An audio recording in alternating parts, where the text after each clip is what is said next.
down the hammer and pick up the pencil. You're about to listen to the Savvy Radio Show. Learn from real-life real estate investors, experience revealed with the Savvy Landlord as your host. Yeah, Savvy Investors, this is your friend Steve Van Kallenberg on the airwaves or internet or whatever you want to call it. Anyway, my goal is to inspire you. I don't know if this one isn't about inspiring you, but this one is for sure for the landlords out there. And the subject today is a few things that I learned about being sued as a landlord. And let me tell you something. I have learned a lot. Just so you know, you may have heard me on the Landlord Lunch or just in passing. I am being sued on a slip and fall case where somebody was on my property and they fell. And I don't want to get into the details, but you get the gist of what I'm trying to say. They fell off, and they're suing me for damages and 20 other thousand things. And it is nerve-wracking. This one thing that I want to tell you as a scope, I have a friend that has 500 houses and has never been sued on a slip and fall case. At this time, maybe I had under 100 units, and I'm getting sued, and my life is, at first, was frustrating. And I'm not blowing this off, but I'm just telling you that life happens, okay? And I think you could have 1 unit or 100 units or 1,000 units, and you may or may not get sued. And I hopefully that this doesn't deter you as being a landlord, and you just got to fight through. Remember, the goal of being a landlord is to what? Freedom. Mailbox money, residual income, living your dreams. And so if it was easy, everybody would be doing it, right? And everybody wants to do it, but no one wants to pull the trigger. And yes, there is liability. There is some things out there that will affect you. And, I have been sued before on just frivolous stuff, and I believe this case is frivolous. But, years ago, when I very first got my letter from attorney, my heart beated faster. I got a little frustrated, angry, all the normal emotions that do come along with being sued, right? Vice versa. So you suing somebody. And I just want to tell you that, life happens, deal with it. I know it sounds easier than said, but, people ask me, how did I get through this? How am I getting, remodeling a super large building, getting sued, writing books. And I just, honestly, of course, Jesus, I got to give mad credit to Jesus, but I just take it one step at a time, one deposition at a time, one hearing at a time, one letter at a time. And I think that has helped me. Recently I just jumped on the treadmill and I'm trying to, do a half marathon. And my wife has just been encouraging me, Steve, and she's like, just run to the next sign. Or in my mind, run for 1 more minute or 10 more minutes, or you just got to focus on the one thing that's in front of you. So enough of this little crazy too long of an intro. But here's the thing that I've learned as a real estate investor: you can put your stuff in all kinds of trust and LLCs, series LLCs, asset protection, pay thousands of dollars on type of protection from attorneys and. All those feel good, but also I'm telling you, the one thing that I've learned throughout the years is almost 20 years as a landlord is that insurance is the number one thing. I probably would have handled this case differently, obviously, if I didn't have insurance, but I'm just so thankful that I did have GL. And that's the first thing that I want to tell you right now. Number one is general liability. A lot of insurance companies that you go get insurance for, you as a landlord for your rental property, you just get the cheapest insurance. I get it. I'm cheap too, or I guess thrifty. They don't necessarily come with GL, general liability. This case for sure is being handled because I had GL, general liability.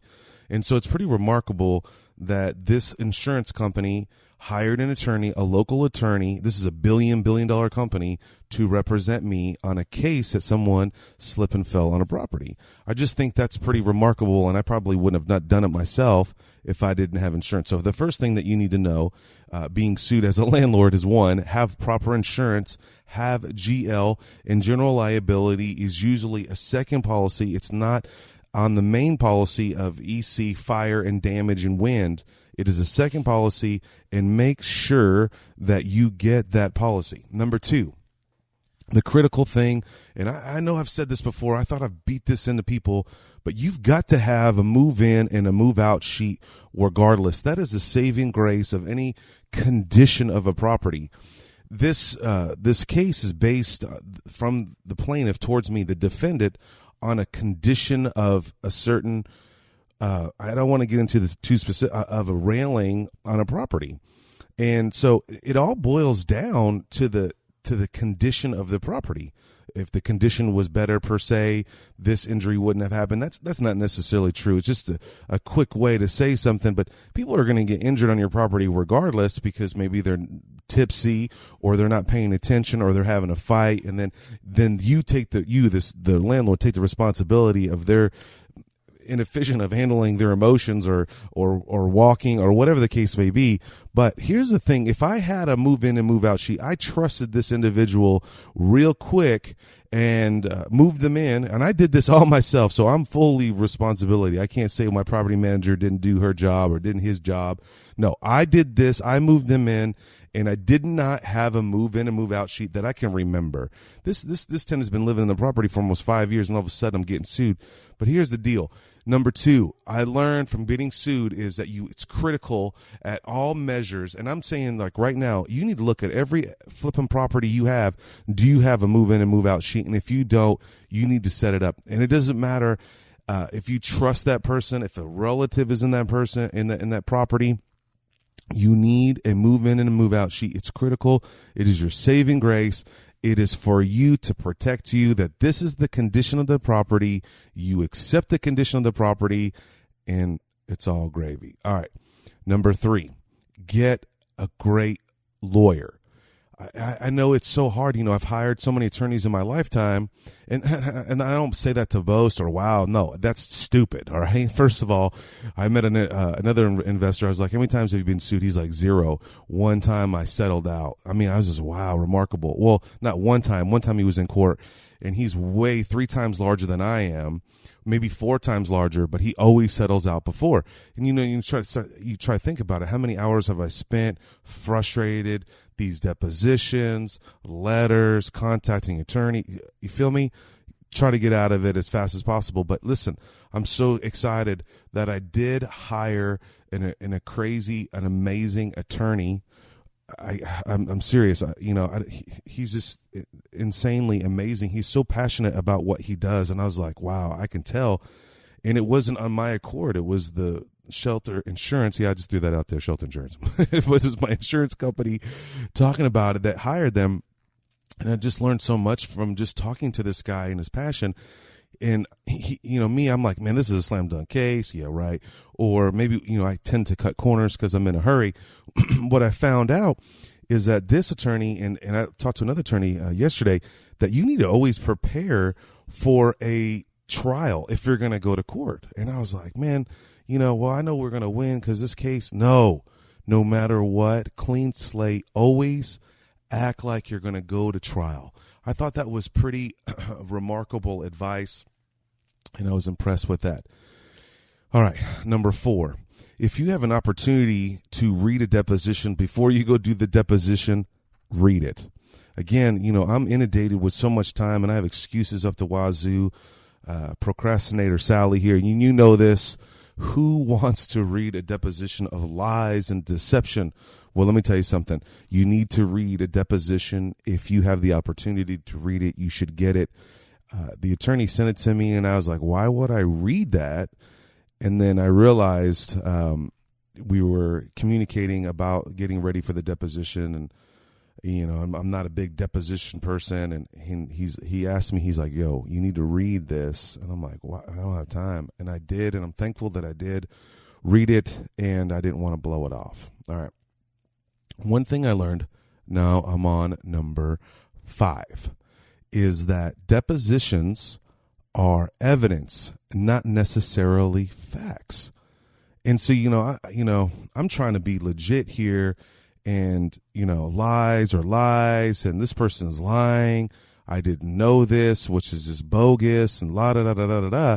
It doesn't matter if it's facts, truth, honesty, because I've been in so many courtrooms, suing tenants and vice versa. And, I know when someone's lying, and I've seen people bring a fake photo to court, and I've seen judges be pissed off because the case before them. What I realize is that facts are not necessarily, but evidence in a deposition. And when you get to a deposition and you say something, that's considered evidence. I thought that was pretty remarkable. So that was number 5. Number 6, never let someone work on your property. This is so common, but this is another reason why I'm in this case, not because of the work, but it changes the dynamic. The plaintiff attorney, Mr. Van Cowenberg allowed blank, blank, blank to touch the property. He knew about the property's condition. All right. That's just whack. And I didn't give this gentleman, all these things that were said.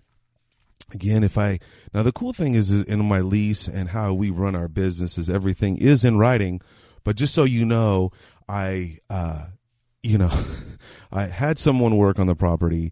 Cardinal sin number 2, not cardinal sin number 1, didn't have a move in and move out sheet, trusted this handyman. Number 2, I let him work on the property. Cardinal sin number 2. So number 1, didn't have a move in, move out. Number 2, let someone touch the property that is not a contractor or vetted out. That leads me into number 7. Due diligence always pays off. If you've read my book, The Savvy Landlord, get it on Amazon. That'll help your boy out because I got to pay for this attorney and all this other jazz, all this extra stuff. But it's a big quote on my book. I even have it on coffee mugs. Due diligence pays off. Well, here you go, Van Cowenberg, you effing fat daddy hypocrite. I did not do my due diligence on this individual that is, I'm in this litigation in, okay? I moved this individual in, handyman, blah, blah, blah, blah, blah. And I didn't do my due diligence. And that's what I've learned about being sued, like to the 10th degree of protecting your CYA. All right, do that. My kid is in the room, so I got to be careful what I'm saying. He's waiting for me to love on him at 5 a.m. And boy, I'll be right there. Hang with me. Number 8, insurance can be backdated. Make sure you're covered with 2 separate policies. I don't know why I wrote that down. My bad. Number 8, it says insurance can be backdated. Make sure you are covered on 2 separate policies. I guess 2 separate policies. I'm just re-going number 1. GL is not the same as just regular insurance policy. Sorry. Number 9, always have a good landlord. I'd said that. Man, I wrote this podcast early in the morning. I don't know what the F I'm doing. Number 10, it happens. People lie. People tell stories. You got to deal with it. And that's the one thing I'm really, I really thought that everyone's integrity. I really thought the world is society. Everything just makes sense. It really doesn't. When people lie, you just have to deal with it and move on. All right. So the cool thing is that you've made it this far, 13 minutes. And so that's one good thing. Number 11 here, follow my advice and be serious about what you're doing.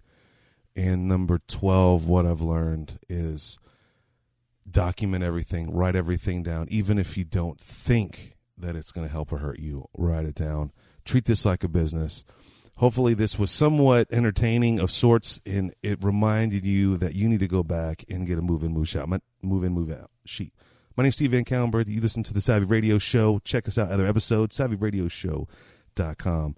Don't get sued, save money, and buy assets. Thanks for listening to the Savvy Radio Show.